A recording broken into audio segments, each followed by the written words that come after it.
Kwa hiyo yote ilianzishwa kwa sababu ya evolution of man. Ndio kama nimekwambia, kwa watu zamani walikuwa wanatumia bidhaa kwa bidhaa, walikuwa wanabadilishana bidhaa kwa bidhaa. Hiyo ndio ilikuwa means of exchange, yani ndio ilikuwa means ya fedha kwa kipindi hicho. Lakini kulingana na kukua kwa sayansi na teknolojia, au ni kwamba kama nilivyokuelezea, kunapokuwa na tatizo ndio watu wanaangalia namna kutafuta changamoto, wanaangalia namna kutafuta solution ya kwa ajili ya kusolve hiyo changamoto. Kwa kulingana na shida au ugumu wa zile means of exchange au means of money walizokuwa wanatumia kwa kipindi hicho, kulingana na ugumu wake ndo teknolojia zikawa zinazidi kuboreshwa nyingi na zaidi. Ndo kama tukafikia mpaka Tanzania tukawa tunatumia coin pamoja na hizi paper, hela za karatasi, ndio hizi buku jelo, buku ngapi hivi. Lakini tumeenda bado ikaonekana kwamba kuna ugumu. Vipi kama mtoto wangu Faraja yupo Dar es Salaam, mimi niko Mbeya, na nahitaji kumtumia shilingi 10,000, itampataje kwa ajili ya mahitaji yake? Vipi kama mtu yuko South Africa anahitaji kunitumia mimi hela, itaipataje? Umeona? Hiyo yote ilikuwa ni means, yani ni changamoto ambazo zilikuwa zinakuja kulingana na watu wanaondoka na nini. Sasa ndo watu wakazidi kugundua vitu zaidi na zaidi na zaidi. Kwa kutoka hapo ndo ikaja ikagundulika kitu ambacho kinaitwa electronic money. Umeona? Kwa kulingana na changamoto, yani changamoto ikaonekana kwamba Faraja yuko Mikumi ila mama yake yupo Mbeya, lakini anahitaji Faraja amtumie pesa mama yake. Sasa anamtumiaje? Kwa hiyo ikawa inakuwa changamoto kwamba okay, lazima ukaagize sweet posta, sio ukafanya nini, inachukua muda mrefu. Vipi kama tatizo ni kusolve leo? Kwa hiyo ikawa inaonekana inaleta shida. Ndio maana watu wakazidi kubuni njia nyingine ya kusolve shida. Ndio wakaja na hii njia ya electronic money. Electronic money manake unatuma njia kwa njia ya nini? Inaitwa kama pia inajulikana kama ni mtandao, lakini ndio kwa jua hii mitandao ambayo tunaitumia. Kwa mfano ndio wakaja na hizi M-Pesa, umeona? Wakaja na hizi sio Tigo, wakaja na hizi nini, umeona? Lakini mwisho wa siku pia hizi zikaonekana zina limit au pia zina viwango. Okay, mtu amepata fedha nyingi, je, zote atazihifadhi humu? Vipi kadi ikipotea? Vipi simu ikiibiwa na ajui password, ukawa na yenyewe kukawa bado kuna ugumu. Ndio zikaja benki, mambo ya benki, umeona? Ambapo sasa watu humu tukawa tunaweka fedha zetu humu, umeona? Watu wanahifadhi fedha benki. Lakini sasa sababu kubwa ya kwa nini ilitokea kitu kinaitwa cryptocurrency,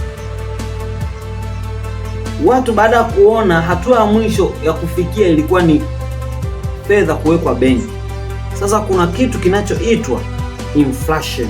Hiki ndio kitu ambacho kikubwa ambacho kilisababisha hata inflation, na kitu kimoja kinaitwa decentralization.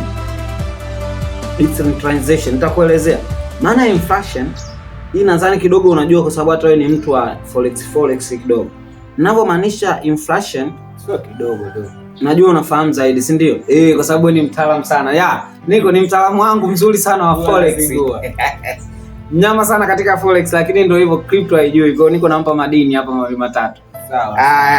Watazamaji karibuni. Sasa ngakutana na mwalimu leo. Maana inflation tunasema hili ni kuongezeka kwa thamani ya fedha ikiwa bidhaa haziongezeki thamani. Au ninavyomaanisha ni kwamba naweza nikakutolea mfano. Naomba nielezee mtazamaji kwa njia ya mfano. Kwa mfano bwana Faraja, utakumbuka mnamo mwaka 2005 pengine chumvi ile pakti ya chumvi watu tulikuwa tunanunua kwa shilingi 300, si ndio? Shilingi ya Kitanzania 300. Lakini leo hii Faraja wewe mwenyewe ni shahidi, unaweza kuniambia pakti ya chumvi sasa tunanunua kwa shilingi ngapi? 500 mpaka 600. Kwa hapa unaona kwamba kuna ongezeko, yani fedha imeongezeka zaidi ya shilingi ngapi hapa? 200, ambayo hii tunaweza tukaiweka katika asilimia. Kwenye asilimia unaweza kukuta pengine ni 3 au 4 au 5. Sasa hii ni nature ya dunia nzima. Siku zote inflation huwa inakuwa tangu mwaka hadi mwaka. Inflation huwa inaongezeka. Sasa maana inflation maana yake ni, au tunaweza tukasema kwamba ni fedha kushindwa kununua bidhaa, yani kupoteza nguvu ya, yani ni fedha kupoteza nguvu ya manunuzi. Ndio maana ya inflation.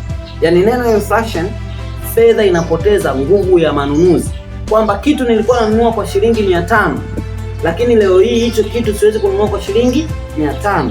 Ili hicho kitu nikinunue, kitu ni kile kile, ila ili nikinunue lazima niwe na 700 au 1000. Unaelewa? Kwa maana yake kama kitu kilikuwa kwa 500 lakini sasa hivi nakinunua kwa 1000, maana yake inflation au kwa namna nyingine kwamba mfumuko wa bei.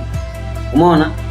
Lakini au ndo kupoteza purchasing power au kupoteza nguvu ya kununua jambo. Sasa hichi kitu ndio naweza kukupa mfano mdogo. Je, kwa mfano labda wewe bana Faraja, tufanye ulikuwa umeajiriwa mwaka 2000. Mwaka 2000 mtaji wako wewe labda ulikuwa unalipa shilingi 10,000 kwa sababu 10,000 ya mwaka 2000 ni fedha nyingi sana kwa leo hii. Tufanye wewe sasa mwaka 2000 ulikuwa unaweka benki 500 kila mwezi unaweka 500. Tufanye kwa miaka 10 uliweka 500. Je, au kwa mwaka mzima? Kwa hiyo itakuwa ni 500 mara 12, si ndio? 500 mara 12 ambayo inakuja kama shilingi kadhaa hapa. Sasa je, ile hela kama ungekuwa umetunza benki miaka yote, leo hii unadhani ungekuwa na fedha nyingi kiasi hicho? Hiyo 500. Kwa sababu gani? Zamani hiyo 500 ilikuwa ni kubwa, ulikuwa unaweza ukafanya vitu vingi sana kwa hiyo 500. Lakini leo hii hiyo 500 ni ndogo, kwa sababu mbaya zaidi inflation inazidi kupanda kila mwaka, mfumuko wa bei unazidi kupanda kila mwaka kwa kila kitu. Kwa ndo maana watu wakaona hapana, kama ni hivyo huu mfumo wa kuhifadhi fedha benki unakunyonya. Kwa nini tusiangalie kitu ambacho kwamba hela yangu nitaziweka, lakini na mimi hela yangu itakuwa inapanda thamani? Umeona? Ndo watu wakaja na mifumo hii ambayo ni mipya kama stocks, ambazo hizi ndo makampuni yakaanzisha mambo kama ya hisa, makampuni yakaanzisha hizi mambo mifuko ya watu wa kuwekeza. Lakini watu wanawekeza, hii makampuni ikawa inatoa nini? Riba. Yakawa yanatoa asilimia fulani, niseme asilimia fulani ya yaani ni kama gawio kwa mtu aliyewekeza ile fedha yake, kwamba ni njia ya kuhifadhi fedha, kwamba kuliko fedha uweke benki. Ndipo hapo hata benki pia zilianzisha kulipa faida fulani, lakini asilimia unakuta ni ndogo sana ukilinganisha na hii mifuko baada ya kuanzishwa kama hisa nini, kwa sababu hizi zinakuwa zinapanda thamani kila siku kulingana na uzalishaji wa vile vitu wanavyovifanya. Umeona? Sasa tukatoka huko, ndio watu kulingana na hizi sababu zote hizi, ndio watu wakaanzisha mfumo mmoja ambao unaitwa blockchain. Umeona? Huu mfumo unaitwa blockchain. Blockchain ni matokeo ya teknolojia, ndio maana inaitwa kama, inafahamika kama ni blockchain technology. Sasa before tuendelee mbali sana. Huu mfumo wenyewe unaitwa wapi? Huu mfumo wa blockchain technology. Huu mfumo tu wenyewe sasa. Okay. Bana, huu mfumo kihistoria, mwisho kabisa wa pindi tutasoma historia ya blockchain kiujumla. Huu mfumo blaza, unaweza kusema kwa mfano, kama unakumbuka, umesoma historia kidogo, kuna kipindi wakati wa vita vya kwanza vya dunia, World War I. Kumbuka hapa uzalishaji ulipungua. Kwa nini? Watu walikufa, majengo yalibomoka, kila kitu. Kwa hiyo kama ni nchi kiuchumi, kuna nchi nyingi sana ambazo zilidondoka kiuchumi. Na ndio hiyo ni sababu, kwa sababu Marekani hakushiriki. Ndio maana sababu leo hii Marekani bado yuko juu kiuchumi, kwa sababu yeye alikuwa hakushiriki kwenye vita, ila alikuwa ni supporter tu. Umeona? Ndio maana yeye mpaka leo hii uchumi wake bado uko vizuri. Lakini baadhi ya nchi nyingine, sasa nataka nikupe sababu. Okay.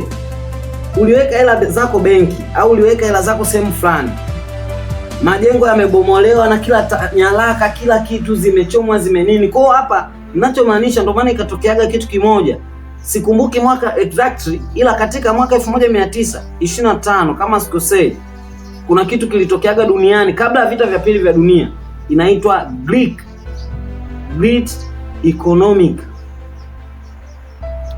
Depression. Wanangu, umeona? Kama unakumbuka, hii ni historia. Shule utakutana nayo, yaani utake ustake. Hii ni historia. Hii kitu kinaitwa Great Economic Depression. Tumesoma kama ni JED, inasomeka kama JED. Na hii ukiangalia madhara yake makubwa. Kwa nini ilitokea hii? Ni kulingana na vita vya kwanza vya dunia vya mwaka 1910 na ngapi pale mpaka 17. Umeelewa? Kama unakumbuka vita vya kwanza vya dunia vilivyotokea ndio vikapelekea Great Economic Depression. Sasa tukisema Great Economic Depression utajiuliza